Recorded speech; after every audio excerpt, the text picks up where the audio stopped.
الناس الغالية أهلا بيكم.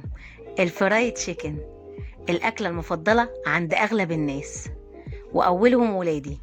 اتحديتهم النهاردة وقلت لهم إن أنا هعمل لكم فرايد تشيكن زي بره بالظبط.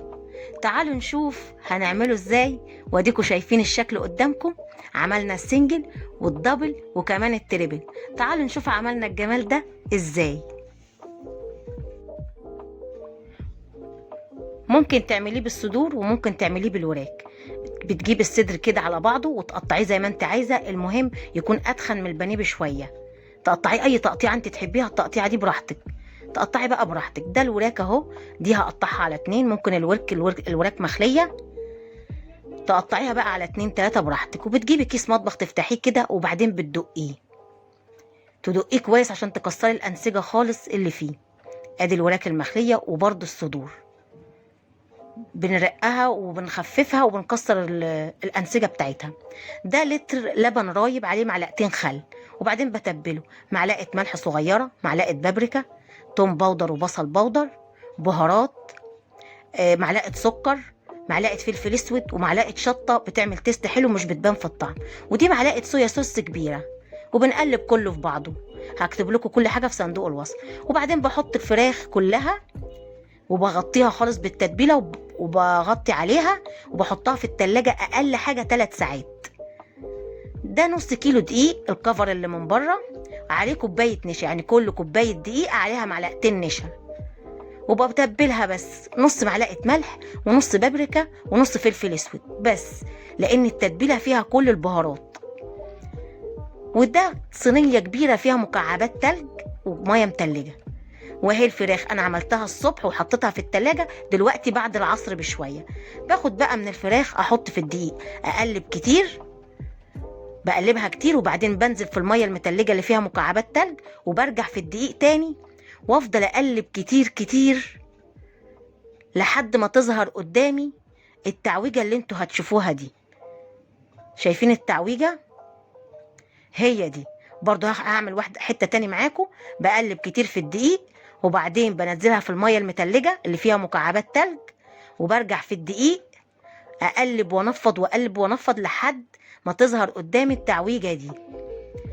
وبعدين بكون محضرة بقى الزيت، بعمل على قد الطاسة، تكفي حتتين تكفي 3 على قدها، ما تعمليش وتركني. زيت غزير وتحطيه يكون سخن، وبعمل يعني 3 حتت بعديهم بعد ما بحط في الزيت، ما بركنوش لحد ما ياخد اللون المطلوب، وبطلعه على شبكة عشان خاطر يفضل مقرمش معايا اهو زي ما انتوا شايفين.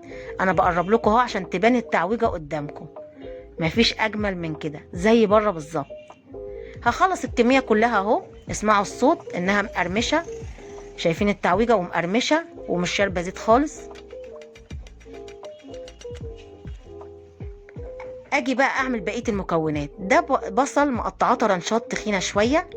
بجيب التتبيله بتاعه الفراخ، بحط عليها معلقه نشا، ده اللي كنت متبله فيها الفراخ، معلقتين نشا كبار، وبعدين بحط فيها البصل. وفي الزيت اللي انا قليت فيه الفراخ صفيته في طاسه تاني، وبدي لون كرمله كده للبصل ويبقى كمان ايه مقرمش معايا، بس ياخد اللون معايا وكده يبقى مقرمش وطعمه تحفه جدا. وبعدين بجيب طاسه برضو بدهنها زيت، وبعد العيش تحميصه كده، العيش ياخد تحميصه كده معايا بيبقى جميل قوي في الطعم. بس كده بنكمل باقي المكونات كلها. ونيجي بقى نركب السندوتشات. نعمل الصوص الاول، شويه كاتشب وشويه مايونيز قد ما الكميه اللي انت هتعمليها، ومعلقتين مستردة، وبنقلب كله. ده الصوص اللي هنحطه. وبنعمل بقى نركب السندوتش زي ما انت تحبي. بحط الصوص وبعدين خس وبعدين البصل والفراخ والجبنة وخس، وده برضو صوصه على العيش وبغطي بالعيش. وده السنجل الكيوت الجميل. نيجي بقى نعمل الدبل.